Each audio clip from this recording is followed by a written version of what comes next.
陽氣太重嘅地理環境好嗎？雷金風水玄學小貼士：乜嘢係孤陽煞？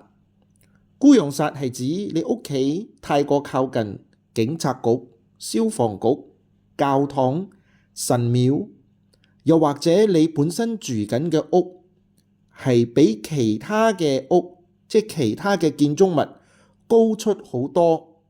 呢種情形我哋稱之為陽氣太重嘅地理環境，亦叫做孤陽煞。孤陽煞對我哋有乜嘢影響呢？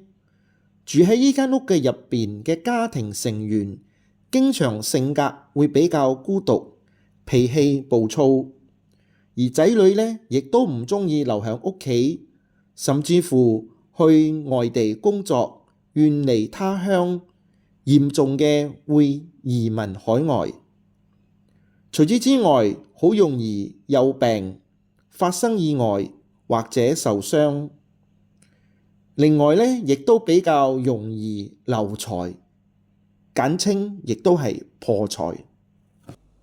要化解孤陽煞，我哋可以喺屋企入邊放五帝錢，或者可以放葫蘆，甚至乎可以喺屋企嘅外出放八卦凸鏡。